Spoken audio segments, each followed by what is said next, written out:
Hello guys, इस video में हम बात करेंगे कॉन्केविटी एंड कॉन्वेक्सिटी। गाइज जो सिंगुलर पॉइंट के प्लेलिस्ट है उसका जो फर्स्ट वीडियो है उसमें मैंने थोड़ा सा कॉन्केविटी कॉन्वेक्सिटी का बेसिक्स करवाया था विदाउट एग्जांपल। तो उसका जो रिमेनिंग पार्ट है और जो बेसिक से रिलेटेड जो एग्जांपल है उनको अब हम स्टार्ट करें सीरीज में करना। तो जो रिमेनिंग पार्ट है उसको हम इस लेक्चर में कवर करेंगे और जो थोड़ा बेसिक करवाया था उससे जो रिलेटेड एग्जांपल है उसको हम नेक्स्ट लेक्चर में कवर कर लेंगे। तो थोड़ा बेसिक है उसको हम स्टार्ट करते हैं, लेकिन ये बेसिक स्टार्ट करने से पहले गाइज हमेशा की तरह बात बोल दूं कि आपको वीडियो में नोट्स के स्क्रीनशॉट लेने की ज़रूरत नहीं है। आप वीडियो के डिस्क्रिप्शन बॉक्स में जाकर वहाँ पर दिए हुए लिंक पर क्लिक करके वहाँ से नोट्स को डाउनलोड कर सकते हो। तो अब हम स्टार्ट कर लेते हैं कि test of concavity and convexity. कि कॉन्केविटी कोई भी कर्व कॉन्केव है, कोई भी कर्व कॉन्वेक्स है, ये चीज़ हमें कैसे पता लगती है, तो उसी के बारे में हम बात करने वाले हैं इस लेक्चर में। तो स्टार्ट कर लेते हैं। Let Q X Y be any point, कोई पॉइंट मान लिया हमने, क्यू कोई पॉइंट है, ठीक। On the curve y equal to F X पर कोई पॉइंट है, ये चीज़ हम मानकर चलते हैं और फिर उसके बाद कंडीशंस को लिखते हैं। तो जो कॉन्केविटी कॉन्केव किसी भी कर्व के कॉन्केव होने की जो कंडीशन होती है वो होती है with respect to X axis. ये चीज़ हमें क्वेश्चन में दी गई होती है। With respect to Y axis, X axis, ये चीज़ हमें दी गई होती है। तो अगर with respect to X axis की बात की जा रही है कोई भी न्यूमेरिकल में, तो उसमें हमें क्या चीज़ निकालना पड़ेगा, D square Y upon D X square. हम निकाल सकते हैं आसानी से, डेरिवेटिव भी तो करना है। फिर उसका y से मल्टीप्लाई कर देंगे तो Y D square Y upon D X square जो चीज़ है वो लेस देन 0 होती है। तो वो with respect to X axis में जो कर्व बनता है वो कॉन्केव होता है। सेकंड इसकी कंडीशन है with respect to Y axis भी यही चीज़ रहती है कि हम x से मल्टीप्लाई कर देंगे तो X D square Y upon D X square है वो लेस देन 0 होगा। तो वो जो कर्व होगा with respect to Y axis वो कॉन्केव बनेगा। तो अब कॉन्वेक्सिटी की कंडीशन बिल्कुल जस्ट इसके अपोजिट है। जो कॉन्वेक्सिटी के कंडीशंस हैं वो है with respect to X axis. अगर हम देखें तो जो D square Y upon D X square into Y होगा वो जस्ट उल्टा हो जाएगा कि वो ग्रेटर देन अगर 0 होगा तो जो कर्व बनेगा with respect to X axis वो कॉन्वेक्स बनेगा। सेकेंड कंडीशन है with respect to Y axis अगर है तो एक्स से मल्टीप्लाई करेंगे simply. X D square Y upon D X square अगर ग्रेटर देन 0 है तो वो curve with respect to Y axis convex बनेगा। तो ये थोड़ा सा बेसिक बचा था कॉन्केविटी कॉन्वेक्सिटी से रिलेटेड जिसको हमने कवर किया। अब हम इसी बेसिक से रिलेटेड एग्जाम्पल न्यूमेरिकल सॉल्व करेंगे। तो गाइज अब हम न्यूमेरिकल शुरू कर लेते हैं। तो क्वेश्चन है show that the curve X cube plus Y cube plus 3ax square equal to 0 is everywhere concave to the X axis. With respect to X axis की बात हो रही है, इतना हमें पता है। और बताना है मतलब शो करना है, मतलब प्रूफ करना है कि जो with respect to X axis ये कर्व है क्या ये कॉन्केव है। तो ये चीज़ हमें प्रूफ करनी है कि जो कर्व है वो कॉन्केव बनता है with respect to X axis. तो गाइज जब ये वाली कंडीशन हमसे पूछ ली गई है तो हमारे दिमाग में यही आएगा कि हम D square Y upon D X square को फाइंड आउट करें। तो अब हम ऐसा ही कुछ करने वाले हैं, D square Y upon D X square. अब जबकि X axis with respect to X axis की बात हो रही है तो हम जो D square Y upon D X square है उसको वाई से मल्टीप्लाई करेंगे। तो अब जो ये गिवन इक्वेशन है जो हमें गिवन कर्व है सबसे पहले मैंने उसको नोट डाउन किया यहाँ पे, X cube plus Y cube plus 3ax square equal to 0। अब गाइज अब इसमें एक दिक्कत है, देखो वाई क्यूब जो है हमें डेरिवेटिव करने डी वाई अपॉन में डी एक्स, तो वाई क्यूब है तो हम करेंगे simply 3y square D Y upon D X, इस तरह से करेंगे। फिर D square Y upon D X square करेंगे। लेकिन इतना सब करने से देखो क्वेश्चन कितना हार्ड बनता है। देखो वाई क्यूब का डेरिवेटिव 3y स्क्वायर हो जाएगा, फिर इस वाई स्क्वायर की वैल्यू हमें यहाँ से पुट करनी पड़ेगी। तो इधर वाई क्यूब को पहले वाई स्क्वायर में चेंज करना पड़ेगा, फिर इस तरह से हमें वैल्यू पुट करनी पड़ेगी। तो बहुत बहुत लेंथी होने वाला है, तो इसलिए हम कुछ कंडीशंस अप्लाई करते हैं यहाँ भी इस तरह से। तो जब मैंने इसको देखा कि ये मुझे a जो कांस्टेंट है तो इस तरह से मैं इसको थोड़ा सा मॉडिफाई करती हूँ। तो X cube plus Y cube equal to जो मैं -3ax स्क्वायर लिखती हूँ तो -x cube plus Y cube upon 3x square equal to a, मतलब जो फंक्शन ऑफ एक्स वाई है वो एक साइड हो गया और जो कांस्टेंट टर्म है वो एक साइड हो गए। तो ये जो फंक्शन ऑफ एक्स वाई एक साइड कांस्टेंट टर्म एक साइड होती है तो इस फंक्शन को हम बोलते हैं इम्प्लिसिट फंक्शन। तो इस चीज को हम बोलेंगे implicit function. Implicit function, implicit function हमने बोल दिया। अब जबकि हमें पता है कि ये जो कर्व है वो इम्प्लिसिट फंक्शन बन सकता है, इम्प्लिसिट फंक्शन है, तो अब हमें चाहिए, अब इम्प्लिसिट फंक्शन में एक्चुअली फर्स्ट डेरिवेटिव भी होता है और सेकंड डेरिवेटिव भी होता है, लेकिन हमें क्या चाहिए, हमें सेकंड डेरिवेटिव चाहिए, तो हम इम्प्लिसिट फंक्शन के लिए यूज करेंगे second derivative of implicit function. तो मैंने यूज कर लिया यहाँ पे using second derivative of N implicit function. और ये कब यूज होता है, जब ये रिलेशन होता है, जैसे कि अपना बन चुका है यहाँ पे function of X Y equal to constant.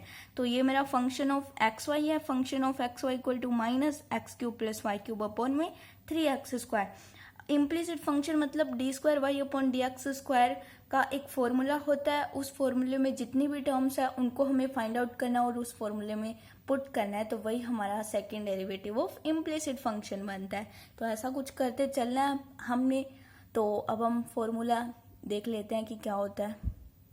देखो गाइस, फॉर्मूला ये है D square Y upon D X square equal to minus, जो बाहर रहेगा अपना Q square R minus 2pqs plus P square T upon Q cube. ये सब symbols guys आपको याद होने चाहिए। जो क्यू होता है वो curly F upon curly Y, R होता है वो curly square F upon curly X square, P होता है वो curly F upon curly X, और एस होता है curly square F upon curly x curly Y, या फिर curly square F upon curly Y curly X. ये बिकॉज ये दोनों इक्वल होते हैं, ये चीज मैंने पहले भी आपको बताई हुई है, समझाई हुई है।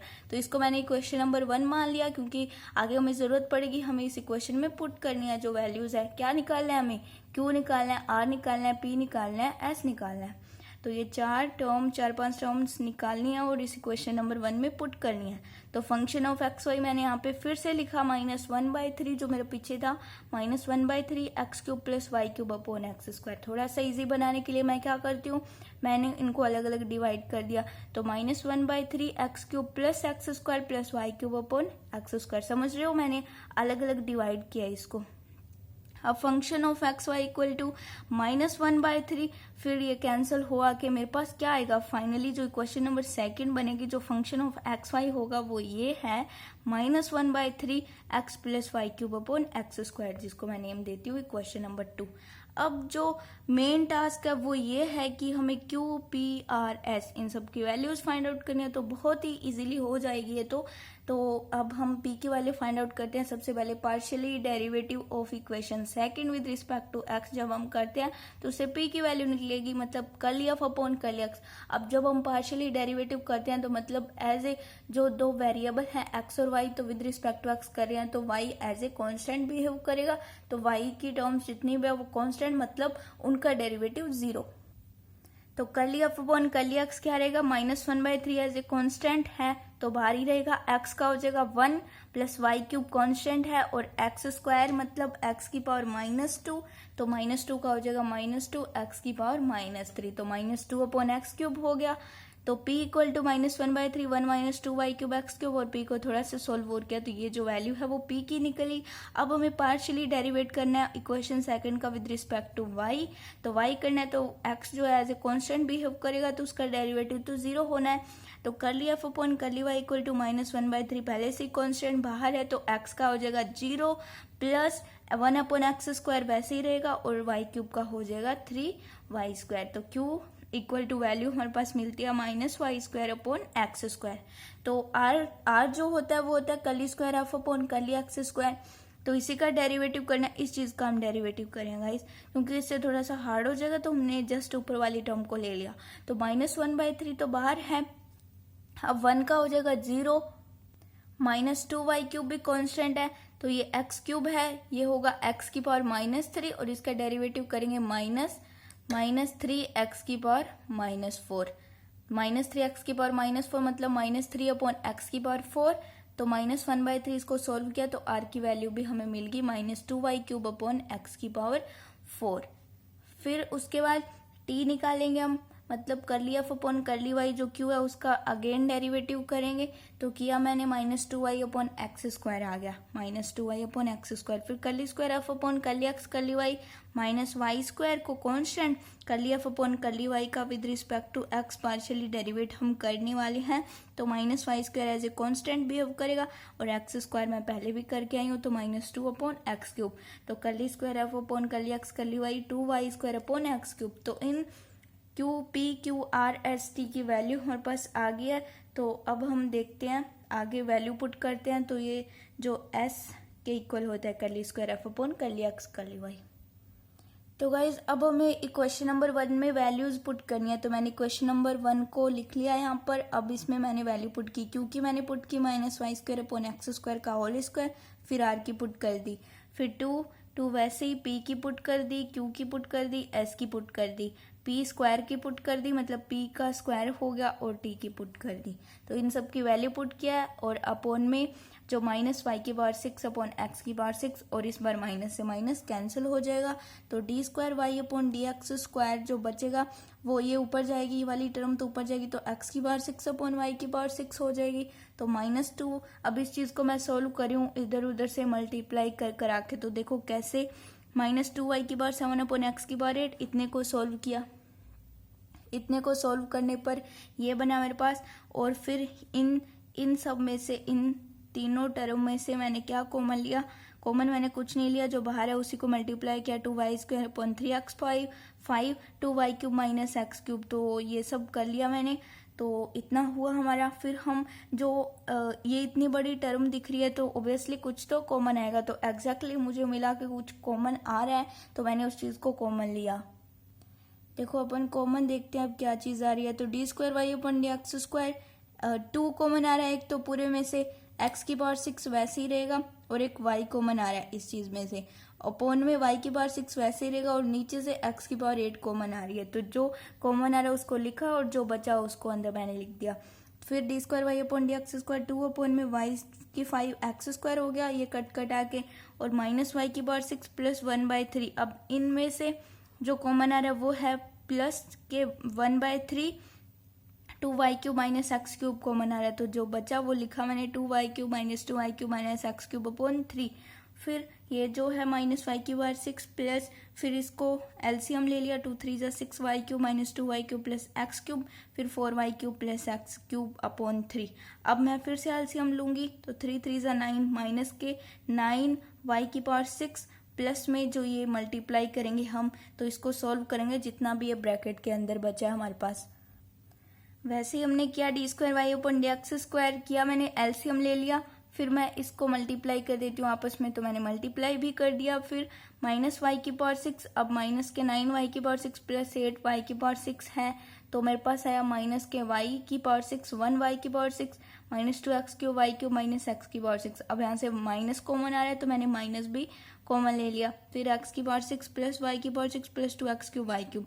फिर अब मैं इसको लिख सकती हूँ, मुझे एक फॉर्मूला यहाँ पे दिखाई दे रहा है, a प्लस बी की होल स्क्वायर का फॉर्मूला होता है a स्क्वायर प्लस 2ab प्लस बी स्क्वायर। तो ये फॉर्मूला होता है। तो यहाँ से मुझे दिख रहा है, मुझे साफ साफ दिखाई दे रहा है कि यहाँ पे एक फॉर्मूला बन रहा है। तो एक्स क्यूब के अगर मैं स्क्वायर करती हूँ तो x⁻6 या मैंने थोड़ा सा इसको अलग टाइप से लिखा, और प्लस y क्यूब की square plus 2x cube y cube upon में 9। तो ये फॉर्मूला बन गया हमारे पास, a square plus B square plus 2ab, तो X cube plus Y cube का होल स्क्वायर का फॉर्मूला बन गया। उसके बाद ये जो फिर मैंने जब ये देखा X cube plus Y cube को, तो जब मैंने गिवन इक्वेशन को देखा तो वहां से मैंने क्या किया, X cube plus Y cube, जो हमारी गिवन इक्वेशन है वो यही है, X cube plus Y cube plus 3ax square equal to 0 ये थी। तो यहाँ से मैंने X cube plus Y cube की वैल्यू रख दी -3ax स्क्वायर, क्योंकि हमें कुछ इस टाइप से लेके आना है कि वो y d2y upon dx square या तो ग्रेटर देन 0 आए या लेस देन 0। और इनके ग्रेटर और लेस देन 0 के आने का मतलब यही है कि या तो value y d2y upon dx square की नेगेटिव आए या पॉजिटिव आए। अब हम y से मल्टीप्लाई क्यों करें, क्योंकि with respect to X axis पूछा गया है, तो या तो वैल्यू पॉजिटिव आनी चाहिए या नेगेटिव, तो इनमें से कुछ भी आ सकती है। तो हमें पूरा वेरीफाई यहाँ पे करना पड़ेगा कि क्या वैल्यू पॉजिटिव आ रही है, क्या नेगेटिव आ रही है। तो वो सब करते हुए चल रहे हैं। तो मैंने पहले ही क्वेश्चन से ये वैल्यू पुट कर दी, तो मैं ये वैल्यू पुट कर दी मैंने। -3x² की होल स्क्वायर, फिर उसको और सॉल्व किया तो 9a² x⁴/9, फिर d²y/dx² सब कुछ कैंसिल हो जाएगा, x² से ये 9 से 9 तो -2a² x²/y⁵ बचेगा। अब मुझे y से मल्टीप्लाई करना है तो multiply of y both side मैंने y का मल्टीप्लाई किया तो y d²y/dx² क्या होगा, इधर भी मल्टीप्लाई होगा इंटू y, तो y का मल्टीप्लाई किया तो y से एक y कैंसिल हो जाएगा तो -2a² x²/y⁴। अब यहाँ पे गाइस जो ये नेगेटिव है, ये नेगेटिव साइन शो करता है कि वैल्यू लेस देन 0 आने वाली है। क्यों? क्योंकि y अगर बाय चांस a तो कांस्टेंट है और कांस्टेंट के साथ साथ a कांस्टेंट है और a की स्क्वायर भी है, तो जो भी वैल्यू है वो पॉजिटिव ही होनी है कि a की हम कुछ भी वैल्यू लें। वैसे तो यहाँ पर कोई कंडीशन नहीं दी गई है, लेकिन अगर देखें तो ठीक है, a तो स्क्वायर है। अब y अगर नेगेटिव भी होता है तो y⁴ है, वैल्यू पॉजिटिव देगी ये चीज़, और x अगर नेगेटिव होता है तो स्क्वायर है तो ये चीज़ भी वैल्यू पॉजिटिव देगी। तो टोटल जो वैल्यू आएगी वो नेगेटिव ही आने वाली है। तो जो y d²y/dx² है वो हो जाएगा लेस देन 0। तो लेस देन 0 होगा, तो लेस देन 0 होता है with respect to x axis y d²y/dx²। तो जो कर्व होता है वो कॉनकेव बनता है, और यही हमें कहा गया था कि ये चीज़ प्रूव करो कि जो कर्व है, जो गिवन कर्व है, ये with respect to x axis concave बनता है। तो इतना हमने सॉल्व कर दिया, इसको प्रूव कर दिया कि ये कर्व कॉनकेव ही बनता है, तो हम लिख सकते हैं यहाँ से हेंस प्रूव। तो गाइज इस तरह हम कॉनकेविटी कॉन्वेक्सिटी चेक करते हैं कि क्या कौन सा कर्व कॉनकेव बन रहा है, कौन सा कर्व कॉन्वेक्स बनता है। तो ये तो थोड़ा सा तो एक पॉइंट था कि with respect to x axis y axis इस तरह हम चेक करते हैं। तो नेक्स्ट लेक्चर में भी हम कॉनकेविटी कॉन्वेक्सिटी को चेक करेंगे, वो हम सेकंड पॉइंट का यूज करेंगे जो कॉनकेव अपवर्ड डाउनवर्ड, उनसे भी कॉनकेविटी कॉन्वेक्सिटी चेक होती है, तो वो हम नेक्स्ट लेक्चर में करेंगे। तो गाइज आज के लिए बस इतना ही, मिलते हैं नेक्स्ट वीडियो में।